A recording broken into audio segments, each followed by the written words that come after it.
80-20 का सिद्धांत, Richard coach, HindiAudiobook.com। अध्याय 1। 80-20 सिद्धांत में आपका स्वागत है। बहुत लंबे समय तक पेरेटो कानून 80-20 सिद्धांत ने परिदृश्य पर एक अनियमित ब्लॉक की तरह आर्थिक दृश्य को उतार दिया है। यह एक अनुभवजन्य कानून था जिसे कोई भी समझा सकता था। Joseph Stanley. 80-20 सिद्धांत का प्रत्येक बुद्धिमान व्यक्ति द्वारा अपने दैनिक जीवन में, प्रत्येक संगठन द्वारा, प्रत्येक सामाजिक समूह और समाज के रूप में उपयोग किया जा सकता है। यह व्यक्तियों और समूह को बहुत कम प्रयास के साथ अधिक हासिल करने में मदद कर सकता है। 80-20 सिद्धांत व्यक्तिगत प्रभावशालीता और खुशी को बढ़ा सकता है। यह नियमों की लाभप्रदता और किसी भी संगठन की प्रभावशीलता को गुणात्मक कर सकता है। यह उनकी लागत कम करने के दौरान सार्वजनिक सेवाओं की गुणवत्ता और मात्रा बढ़ाने के लिए भी महत्वपूर्ण है। यह पुस्तक 80-20 सिद्धांत पर पहली बार ज्वलंत दृढ़ विश्वास के साथ लिखी गई है, जो व्यक्तिगत और व्यावसायिक अनुभव में मान्य है। यह सिद्धांत आधुनिक जीवन के दबावों से निपटने और उन्हें पार करने के सर्वोत्तम तरीकों में से एक है। 80-20 सिद्धांत क्या है? 80-20 सिद्धांत का दावा है कि कारणों, इनपुट और प्रयासों की अल्प संख्या आमतौर पर परिणामों, आउटपुट या पुरस्कारों का बहुमत देती है। आसानी से समझने के लिए इसका मतलब है कि आपके काम में जो भी शामिल किया जाता है उसका 80% व्यतीत समय के 20% से आता है। इस प्रकार सभी व्यवहारिक उद्देश्यों के लिए प्रयास के 4 गुना इसका एक प्रमुख हिस्सा काफ़ी हद तक अप्रासंगिक है। यह आमतौर पर लोगों की अपेक्षा के विपरीत है। 80-20 सिद्धांत बताता है कि कारणों और परिणामों, इनपुट और आउटपुट और प्रयास और इनाम के बीच एक अंतर्निहित असंतुलन है।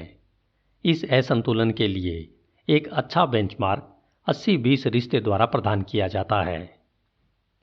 एक सामान्य पैटर्न दिखाएगा कि उत्पादन का 80% इनपुट के 20% से होता है, यानी 80% परिणाम 20% कारणों से आते हैं, या 80% परिणाम 20% प्रयास से आते हैं। व्यवसाय में 80-20 सिद्धांत के कई उदाहरण मान्य किए गए हैं। 20% उत्पादों का आमतौर पर डॉलर के बिक्री मूल्य का लगभग 80% हिस्सा होता है, जो 20% ग्राहकों द्वारा प्रदान किया जाता है। 20% उत्पाद या ग्राहक आमतौर पर संगठन के मुनाफे का लगभग 80% हिस्सा देते हैं। समाज में 20% अपराधियों के सभी अपराधों का 80% हिस्सा है। 20% मोटर चालकों द्वारा 80% दुर्घटनाएं होती है। 20% बच्चों को 80% शैक्षणिक योग्यताएं उपलब्ध है। घर में 20% कारपेट से 80% जगह को ढकने की संभावना है। आपके कपड़ों का 20% ही 80% समय तक पहना जाएगा, और यदि आपके पास अलार्म है तो 80% अलार्म झूठे कारणों से व 20% सच्चे कारणों से निर्धारित किए जाते हैं। आंतरिक दहन इंजन 80-20 सिद्धांत के लिए एक महान उदाहरण है। ऊर्जा का 80% दहन में बर्बाद हो जाता है और केवल 20% पहियों तक पहुंच पाता है। इनपुट का यह 20% आउटपुट का 100% उत्पन्न करता है। पेरेटो की खोज, संतुलन की व्यवस्थित और अनुमानित कमी। इतालवी अर्थशास्त्री विल्फ्रेडो पेरेटो द्वारा वास्तव में 100 साल पहले 80-20 सिद्धांत के तहत पैटर्न की खोज 1897 में हुई थी। तब से उनकी खोज को पेरेटो सिद्धांत, पेरेटो लॉ, 80-20 नियम, कम प्रयास के सिद्धांत और असंतुलन के सिद्धांत समेत कई नामों से जाना जाता है। इस पुस्तक में हम इसे 80-20 सिद्धांत कहते हैं। कई महत्वपूर्ण प्राप्तकर्ताओं, विशेष रूप से व्यावसायिक लोगों, कंप्यूटर में उत्साही और गुणवत्तापूर्ण इंजीनियरों पर प्रभाव की एक भूमिगत प्रक्रिया द्वारा 80-20 सिद्धांत ने आधुनिक दुनिया को आकार देने में मदद की है। फिर भी यह हमारे समय के महान रहस्यों में से एक है, और यहाँ तक कि 80-20 सिद्धांत को जानने और उपयोग करने वाले बुद्धिमानियों का चयन केवल अपनी शक्ति का एक छोटा सा हिस्सा उपयोग करता है। विल्फ्रेडो पेरेटो ने क्या खोजा? वह 19वीं शताब्दी के इंग्लैंड में धन और आय के पैटर्न को देख रहा था। उन्होंने पाया कि ज़्यादातर आय और धन उनके नमूने के अनुसार लोगों की अल्पसंख्यक संख्या के पास गया है। शायद इसमें कुछ आश्चर्यजनक नहीं था, लेकिन उन्होंने दो अन्य तथ्यों की भी खोज की जिन्हें उन्होंने बहुत महत्वपूर्ण माना। एक यह था कि लोगों के अनुपात और इस समूह का आनंद लेने वाली आय या धन की मात्रा के बीच एक सतत गणितीय संबंध था। सरल बनाने के लिए यदि 20% आबादी 80% धन का केंद्र है, तो आप भरोसेमंद भविष्यवाणी कर सकते हैं कि 10% संपत्ति का 65% होगा और 5% का 50% होगा। मुख्य बिंदु प्रतिशत नहीं है, लेकिन तथ्य यह है कि आबादी में धन का वितरण अनुमानित रूप से असंतुलित था। पेरेटो की दूसरी खोज, जो वास्तव में उन्हें उत्साहित करती थी, वह यह था कि जब भी वे अलग अलग समयावधि या अलग अलग देशों का जिक्र करते हुए डेटा देखते थे, तो असंतुलन का यह पैटर्न निरंतर दोहराया जाता था। चाहे वह इंग्लैंड को पहले के समय में देखें या अपने समय या उससे पहले के अन्य देशों से जो भी डेटा उपलब्ध था, उसने गणितीय परिशुद्धता के साथ बार बार एक ही पैटर्न को दोहराया। क्या यह एक दैवीय संयोग था या कुछ ऐसा था जो अर्थशास्त्र और समाज के लिए बहुत महत्व रखता था? क्या यह धन या आय के अलावा अन्य चीज़ों से संबंधित डेटा के सेट पर लागू होने पर काम करेगा? पेरेटो एक ज़बरदस्त नवप्रवर्तक थे, क्योंकि उसके सामने किसी ने भी डेटा के दो संबंधित सेटों को नहीं देखा था। इस मामले में आमदनी या संपत्ति के मालिकों की संख्या की तुलना में आय या संपत्ति का वितरण और दो सेटों के बीच तुलना प्रतिशत डेटा। आजकल यह विधि आम है और व्यापार और अर्थशास्त्र में प्रमुख प्रगति हुई है। अफसोस की बात है, हालांकि पेरेटो ने अपनी खोज के महत्व और विस्तृत श्रृंखला को महसूस किया, लेकिन वे इसे समझाने में नाकाम रहे। वह आकर्षण और सामाजिक सिद्धांतों की एक श्रृंखला में चले गए जो एलियट की भूमिका पर केंद्रित थे, जिन्हें मुसोलिनी के फांसीवादियों द्वारा उनके जीवन के अंत में अपहरण कर लिया गया था। 80-20 सिद्धांत का महत्व एक पीढ़ी के लिए निष्क्रिय था, जबकि कुछ अर्थशास्त्री, विशेष रूप से अमेरिका में, इसने अपना महत्व महसूस किया जो द्वितीय विश्व युद्ध के बाद तक नहीं था। लेकिन दो समानांतर पूरी तरह से अलग पायनियरों ने 80-20 सिद्धांत के साथ जुड़ाव शुरू कर दिया था। 1949 जीफ का कम प्रयास का सिद्धांत। इन अग्रदूतों में से हार्वर्ड के एक भाषा विज्ञान के प्रोफेसर जॉर्ज के जीफ थे। 1949 में जीफ ने कम से कम प्रयास सिद्धांत की खोज की, जो वास्तव में एक पुनः खोज और पेरेटो के सिद्धांत का विस्तार था। जीफ के सिद्धांत ने कहा कि संसाधन ने खुद को व्यवस्थित करने के लिए काम किया ताकि काम को कम किया जा सके, ताकि किसी भी संसाधन का लगभग 20 से 30%, 70 से 80% के लिए जिम्मेदार हो। इस असंतुलित पैटर्न के लगातार पुनरावृत्ति दिखाने के लिए प्रोफेसर जीफ ने आबादी के आंकड़े, किताबें, भाषा विज्ञान और औद्योगिक व्यवहार का उपयोग किया। उदाहरण के लिए, उन्होंने 20 ब्लॉक क्षेत्र में 1931 में दिए गए सभी फिलाडेल्फिया विवाह लाइसेंसों का विश्लेषण किया, जिसमें यह दर्शाया गया कि 70% विवाह उन लोगों के बीच हुआ जो 30% दूरी के भीतर रहते थे। संयोग से जीफ ने एक और कानून के साथ अव्यवस्था को न्यायसंगत बनाने के लिए एक वैज्ञानिक औचित्य भी प्रदान किया। उपयोग की आवृत्ति हमारे लिए अक्सर उपयोग की जाने वाली चीज़ों के करीब आती है। 1951 जूरन का जापानी कम जो ज़्यादा महत्वपूर्ण का नियम।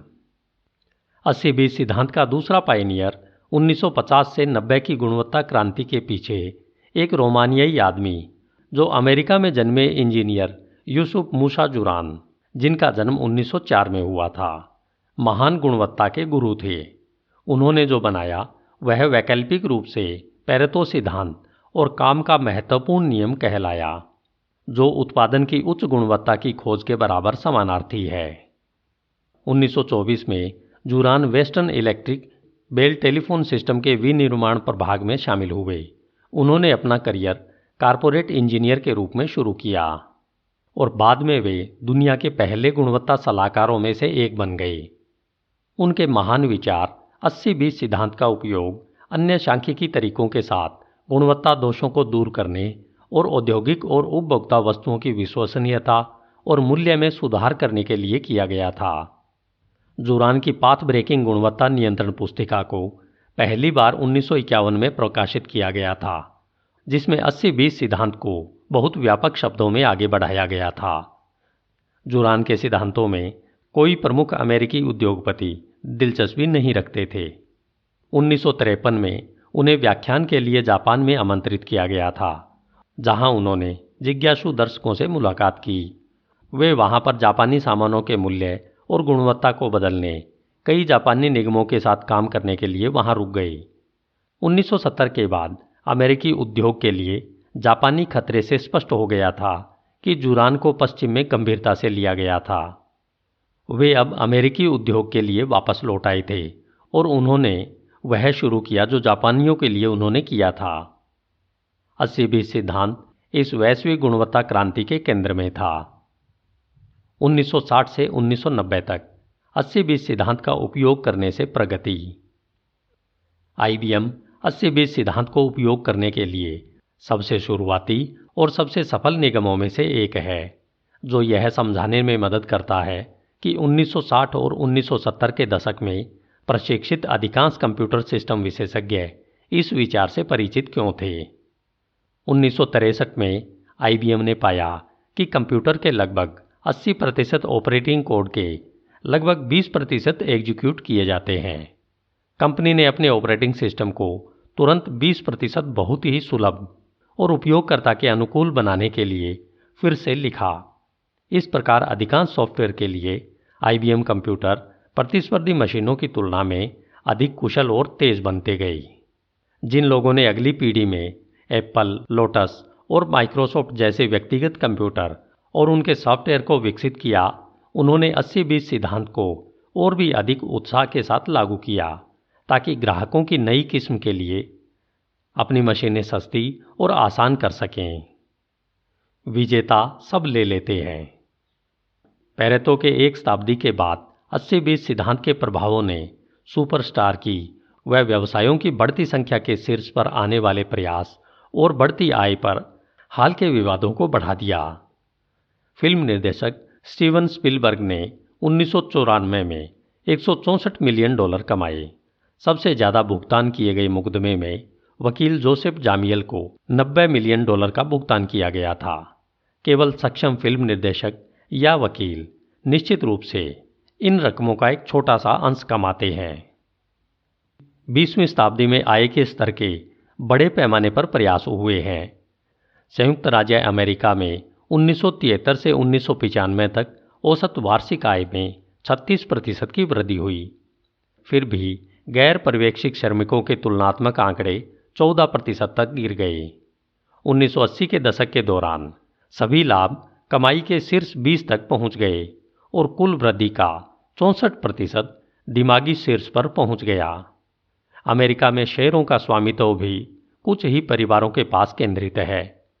5% अमेरिकी परिवारों के पास घरेलू क्षेत्र की इक्विटी का लगभग 75% हिस्सा है। डॉलर की भूमिका में भी इसी तरह का प्रभाव देखा जा सकता है। विश्व व्यापार का लगभग 50% डॉलर में निवेश किया जाता है, जो अमेरिका के निर्यात के 13% हिस्से से कहीं ज़्यादा है, और जबकि विदेशी मुद्रा भंडार का डॉलर का हिस्सा 64% है। अमेरिकी सकल घरेलू उत्पाद का वैश्विक उत्पादन अनुपात 20% से अधिक है। 80-20 सिद्धांत हमेशा पुनः को दोहराते हैं जब तक कि सचेत, लगातार और भारी प्रयास किए जाएं और इसे दूर करने के लिए बनाए रखा न जाए। 80-20 सिद्धांत इतना महत्वपूर्ण क्यों है? कारण 80-20 सिद्धांत इतना मूल्यवान है कि यह सहज ज्ञान युक्त है। हम उम्मीद करते हैं कि सभी कारणों का लगभग समान महत्व होगा। सभी ग्राहक समान रूप से मूल्यवान हैं। व्यापार के हर हिस्से, हर उत्पाद और बिक्री राजस्व के हर डॉलर दूसरे के रूप में अच्छा है। किसी विशेष श्रेणी के सभी कर्मचारियों के बराबर बराबर मूल्य है। हमारे सभी दोस्तों के पास लगभग बराबर मूल्य है। सभी पूछताछ या फ़ोन कॉल्स का जवाब एक ही तरह दिया जाना चाहिए। एक विश्वविद्यालय दूसरे जैसा ही अच्छा है। सभी समस्याओं में बड़ी संख्या में कारण हैं, जो कि कुछ महत्वपूर्ण कारणों को अलग करने के लायक न हो। ये सभी मौके लगभग बराबर के हैं, ताकि हम उन सभी को समान रूप से मान सकें। हम मानते हैं कि 50% कारण या इनपुट 50% परिणाम या आउटपुट के लिए जिम्मेदार होंगे। ऐसा लगता है कि एक प्राकृतिक, लगभग लोकतांत्रिक अपेक्षा है कि कारण और परिणाम आमतौर पर समान रूप से संतुलित होते हैं, और जाहिर है कभी कभी वे होते हैं। लेकिन यह 50-50 पॉलिसी हमारे मानसिक मानचित्रों में से सबसे गलत और हानिकारक है। साथ ही यह बहुत गहराई से जड़ें जमाए हुए हैं। 80-20 सिद्धांत का दावा है कि जब कारणों और परिणामों से संबंधित डेटा के दो सेट की जांच और विश्लेषण किया जाए तो सबसे अधिक संभावित परिणाम यह है कि असंतुलन का एक पैटर्न दिखाई देगा। असंतुलन 65-35, 70-30, 75-25, 80-20, 95-5 या 99.9, 0.1 या बीच का कोई भी सेट हो सकता है। 80-20 सिद्धांत यह भी कहता है, जब हम सच्चे रिलेशन को जानते हैं तो हम आश्चर्यचकित होंगे कि यह कितना असंतुलित है। असंतुलन के वास्तविक स्तर जो भी हो, यह हमारे पूर्व अनुमानों से अधिक होने की संभावना है। अधिकारियों को संदेह हो सकता है कि कुछ ग्राहक और कुछ उत्पाद दूसरों की तुलना में अधिक लाभदायक होते हैं, लेकिन जब अंतर की सीमा साबित होती है तो वे आश्चर्यचकित होने और उनकी कभी कभी आश्चर्य में डूबने की संभावना होती है। शिक्षकों को पता चलेगा कि उनकी अनुशासनात्मक परेशानी बहुसंख्यक विद्यार्थियों के अल्पसंख्यक से उत्पन्न होती है, लेकिन यदि रिकॉर्ड का विश्लेषण किया जाता है तो असंतुलन की सीमा शायद अपेक्षा से अधिक होगी। हम महसूस कर सकते हैं कि हमारा कुछ समय बाकी की तुलना में अधिक मूल्यवान है यदि हम इनपुट मानते हैं और असमानता को आउटपुट मानते हैं, तो अभी भी असमानता हमें रोक सकती है। आपको 80-20 सिद्धांत की परवाह क्यों करनी चाहिए?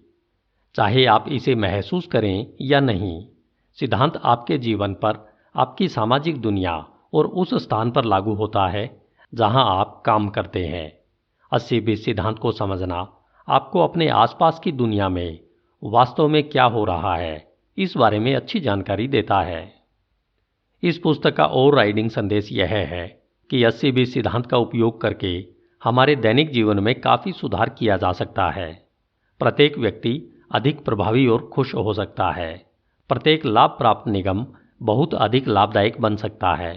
प्रत्येक गैर लाभकारी संगठन भी अधिक उपयोगी आउटपुट प्रदान कर सकता है। हर सरकार यह सुनिश्चित कर सकती है कि उसके नागरिक अपने अस्तित्व से लाभ उठाएं। हर किसी और हर संस्थान के लिए प्रयास, व्यय या निवेश के बहुत कम इनपुट के साथ मूल्य की अधिक मात्रा प्राप्त करना संभव है। इस प्रगति के अंदर प्रतिस्थापन की प्रतिक्रिया है।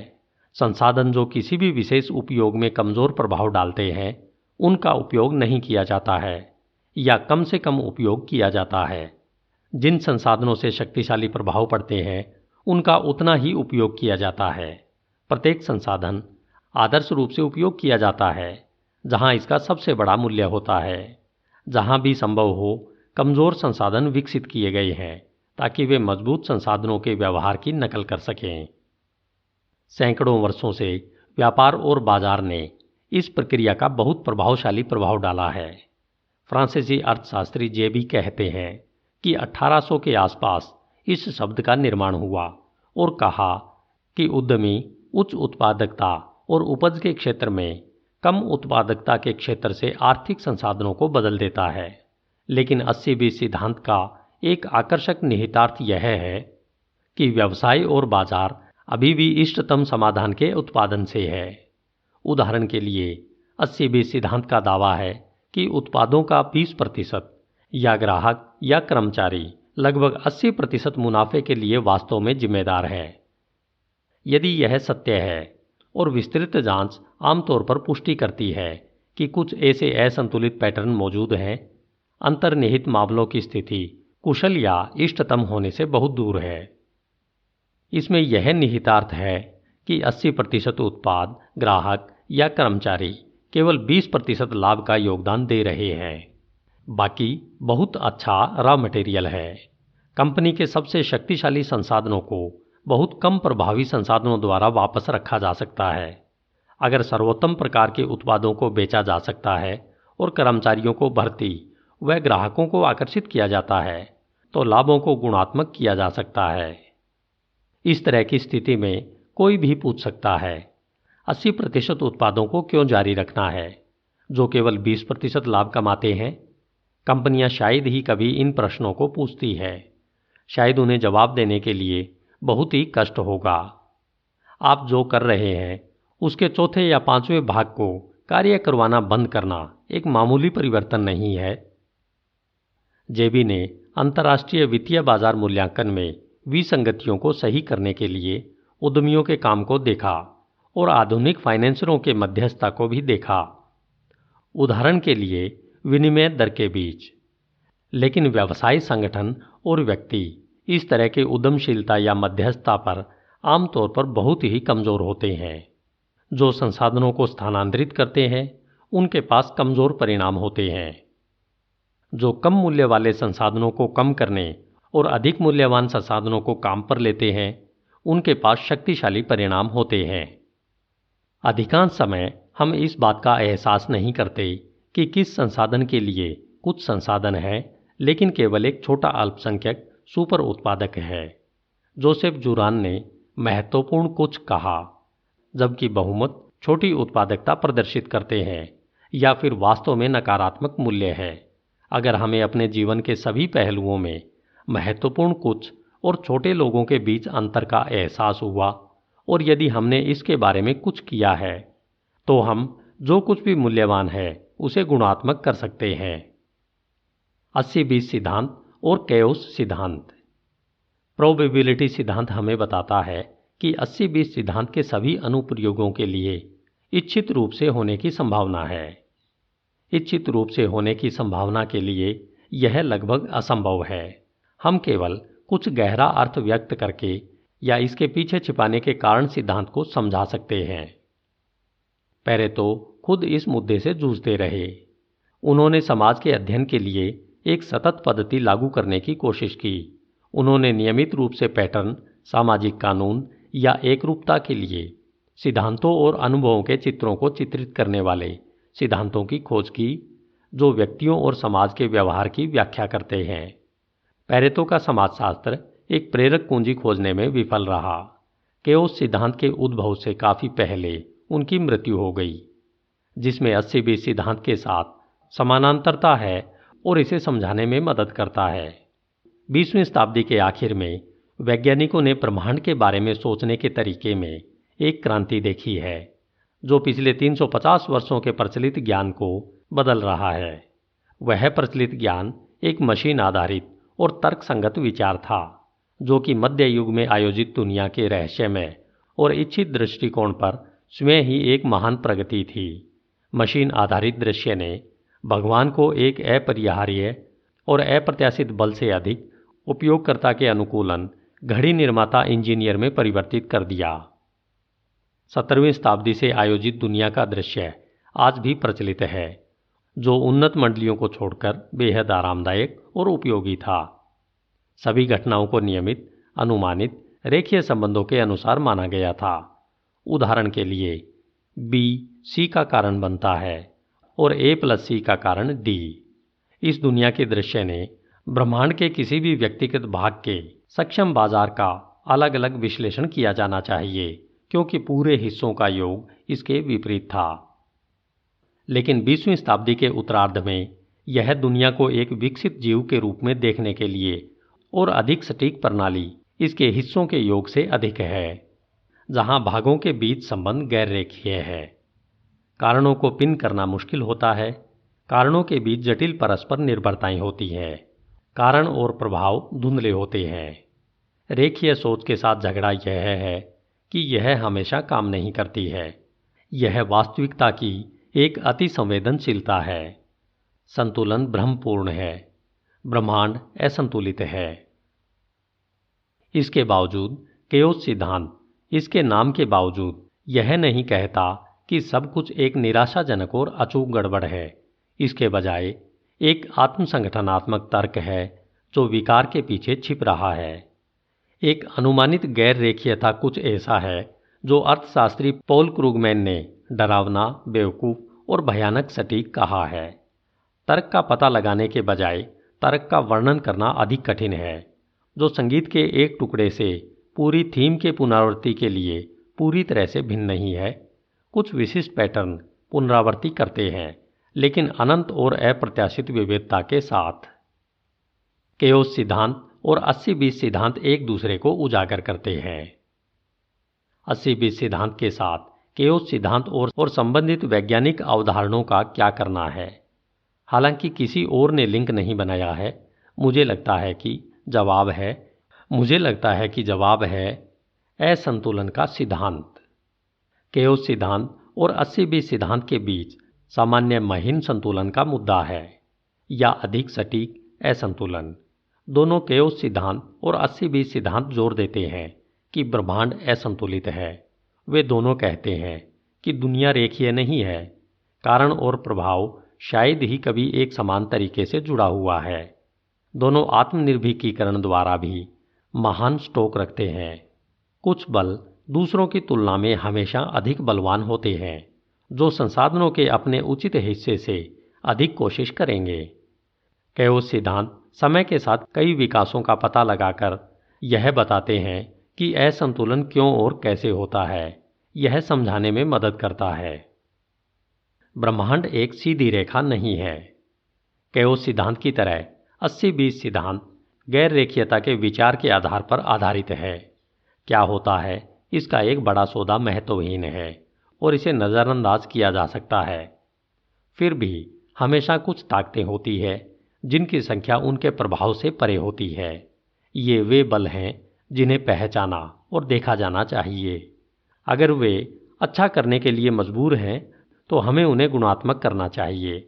अगर वे ऐसी ताकतें हैं जिन्हें हम पसंद नहीं करते हैं तो हमें उन्हें बेअसर करने के तरीके के बारे में बहुत सावधानी से सोचने की आवश्यकता है।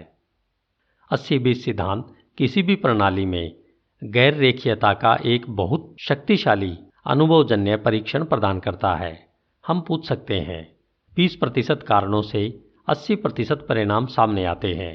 क्या किसी भी घटना का 80% संबंधित घटना के केवल 20% से जुड़ा हुआ है? गैर रेखीयता को दूर करने के लिए यह एक उपयोगी तरीका है, क्योंकि यह और भी उपयोगी है।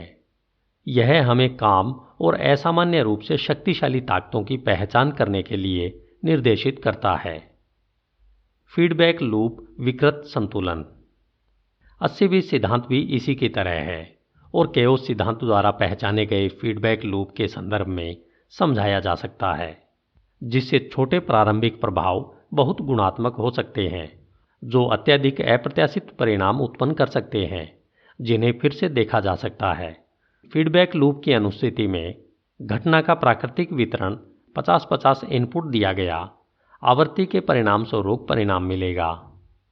अगर केवल सकारात्मक और नकारात्मक फीडबैक लूप के कारण होता है, जिसके कारण बराबर नतीजे नहीं होते हैं, फिर भी यह सच साबित होता है कि शक्तिशाली सकारात्मक प्रतिक्रिया लूप केवल इनपुट की एक छोटी अल्पसंख्यक संख्या को प्रभावित करते हैं।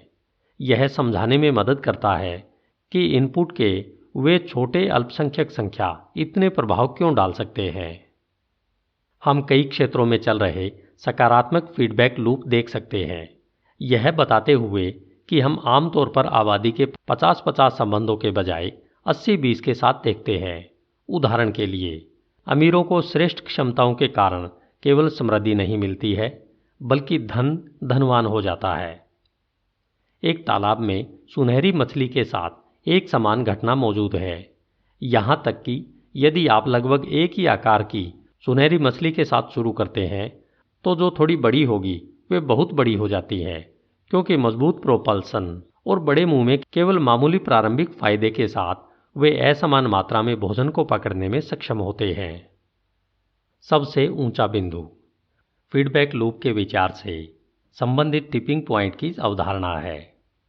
एक निश्चित बिंदु तक एक नई शक्ति, चाहे वह एक नया उत्पाद है एक बीमारी, एक नया रोग समूह या जॉगिंग या रोलिंग ब्लेडिंग जैसी नई सामाजिक आदत जिसे हेडवे बनाना मुश्किल लगता है। इन प्रयासों की एक बड़ी डील परिणाम के माध्यम उत्पन्न करती है। इस बिंदु पर कई पायनियर हार मान लेते हैं, लेकिन अगर नई ताकत बनी रहती है और एक निश्चित अदृश्य रेखा को पार कर सकती है तो अतिरिक्त प्रयासों की एक छोटी शक्ति भारी मुनाफा ला सकती है। यह अदृश्य रेखा टिपिंग पॉइंट है। टिपिंग पॉइंट वह बिंदु है जिस पर एक सामान्य और स्थिर घटना, एक कमजोर फ्लू प्रकोप सार्वजनिक स्वास्थ्य संकट में बदल सकता है, क्योंकि संक्रमित लोगों की संख्या दूसरों को संक्रमित कर सकती है और चूंकि महामारी का व्यवहार गैर रेखीय है और जैसे हम उम्मीद करते हैं वे वैसे व्यवहार नहीं करते। यह सब निर्भर करता है कि परिवर्तन कब और कैसे किए जाते हैं। सबसे पहले सबसे अच्छी सेवा।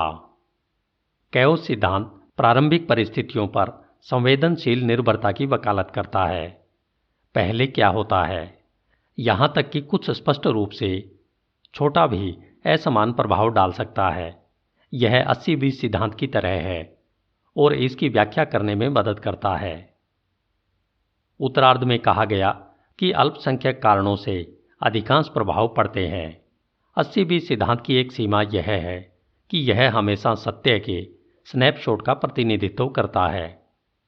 यह वह जगह है जहां प्रारंभिक स्थितियों पर संवेदनशील निर्भरता के केओस का सिद्धांत उपयोगी है। प्रारंभिक रूप से एक छोटी सी सीढ़ी बाद में एक बड़ी सीसा या एक प्रमुख स्थिति में बदल सकती है। छोटी शक्ति तब तक असमान प्रभाव डालती है जब तक संतुलन बिगड़ न जाए। एक फर्म जो बाजार के शुरुआती चरणों में एक उत्पाद प्रदान करती है जो कि प्रतिद्वंदियों के मुकाबले 10% बेहतर है, वह 100 या 200% अधिक बाजार हिस्सेदारी के साथ समाप्त हो सकती है, भले ही प्रतिद्वंदियों द्वारा बाद में बेहतर उत्पाद प्रदान करें। मोटरिंग के शुरुआती दिनों में यदि 51% चालक या देश सड़क के बाईं और दाईं ओर ड्राइव करने का फैसला करते हैं तो यह लगभग 100% सड़क उपयोगकर्ताओं के लिए आदर्श बन जाएगा। गोलाकार घड़ी का उपयोग करने के शुरुआती दिनों में यदि 51% घड़ियों को हम घड़ी के विपरीत के बजाय घड़ी की दिशा कहते हैं तो यह प्रभावी हो जाएगा। हालांकि घड़ियों को तार्किक रूप से बाईं ओर ले जाया जा सकता है। शुरुआती स्थितियों पर संवेदनशील निर्भरता के संबंध में वे अवलोकन 80-20 सिद्धांत को बिल्कुल स्पष्ट नहीं करते हैं। दिए गए उदाहरणों में समय के साथ परिवर्तन शामिल है, जबकि 80-20 सिद्धांत में किसी भी समय कारणों का स्थैनिक टूटना शामिल है। फिर भी दोनों के बीच एक महत्वपूर्ण लिंक है।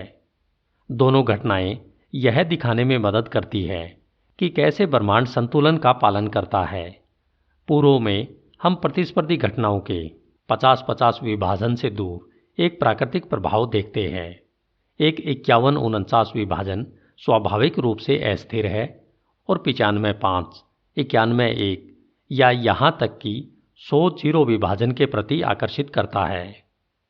समानता प्रभुत्व में समाप्त होती है। यह चाउस सिद्धांत के संदेशों में से एक है। 80-20 सिद्धांत का संदेश अलग अलग पूरक है।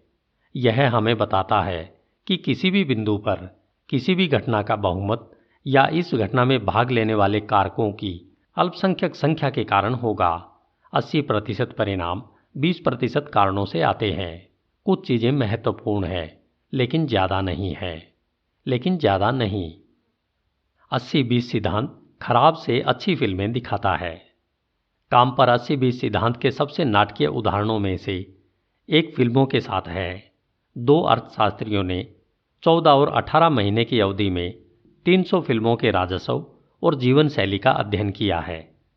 उन्होंने पाया कि 4 फिल्मों के द्वारा कुल मिलाकर 1.3% बॉक्स ऑफिस राजस्व का 80% अर्जित किया गया।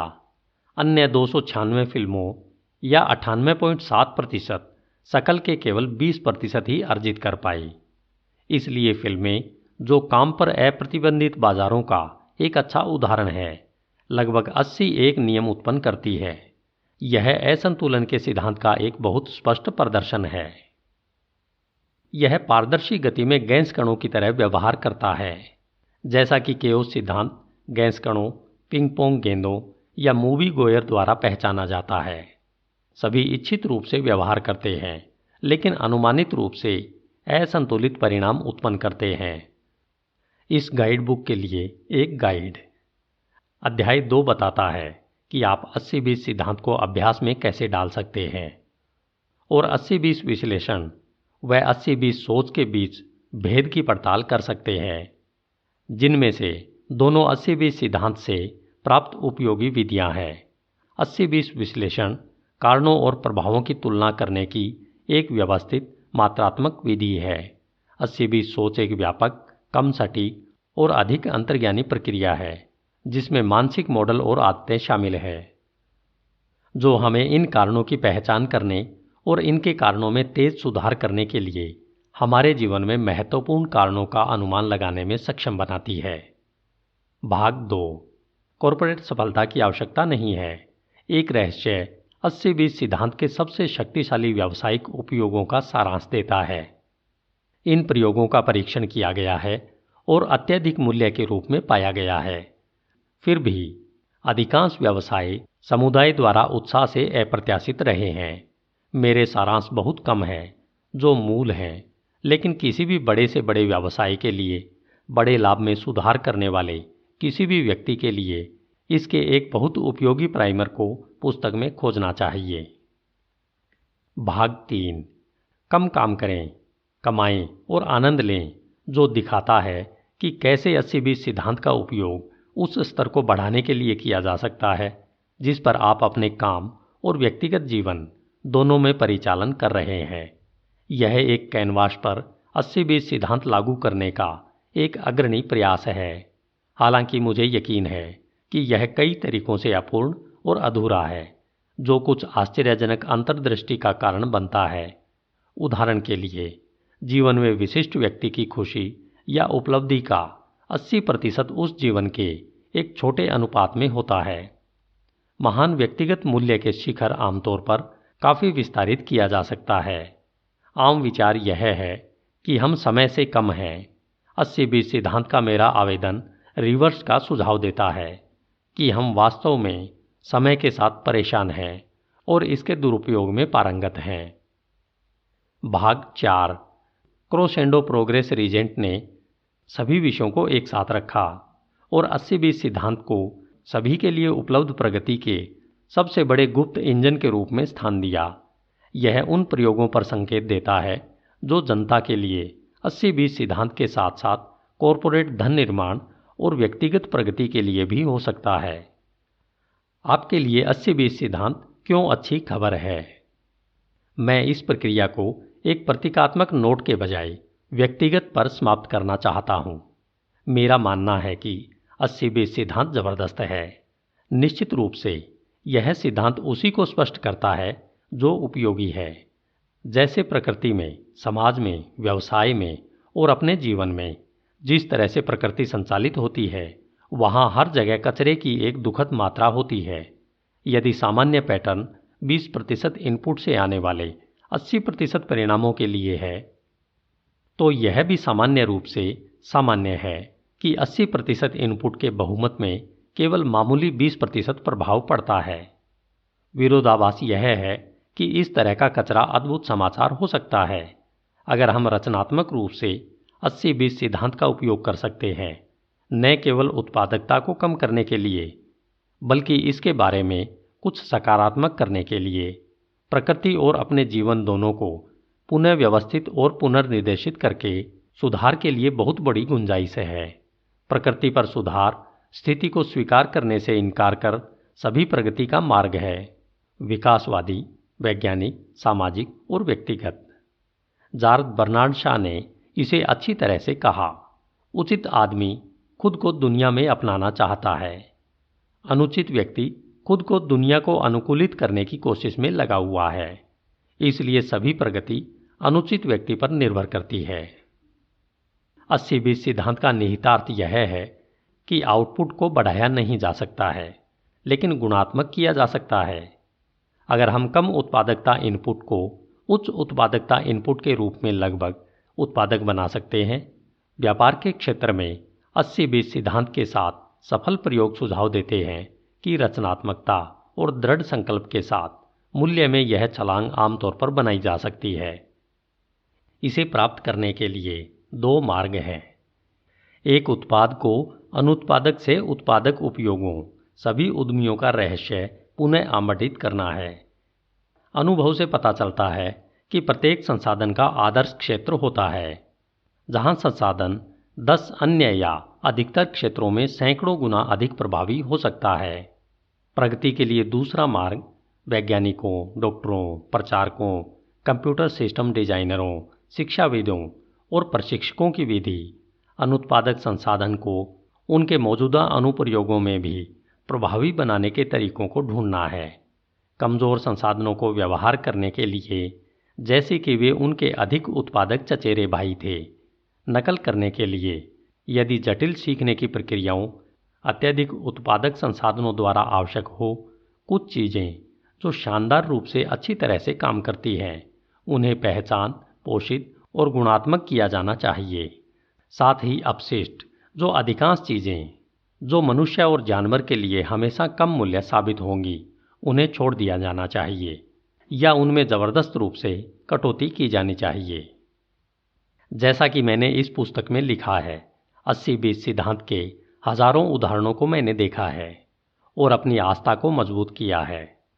प्रगति पर विश्वास, आगे बढ़ने में और मानव जाति की क्षमता में व्यक्तिगत रूप से और सामूहिक रूप से प्रकृति के हाथों सुधार करने के लिए जोसेफ बोर्ड ने टिप्पणी की, भगवान ब्रह्मांड के माध्यम से पासा फेंकता है, लेकिन हम पासा लोड कर रहे हैं और मुख्य उद्देश्य यह पता लगाना है कि हम किन नियमों को लोड कर रहे हैं और हम अपने समय के लिए उनका उपयोग कैसे कर सकते हैं।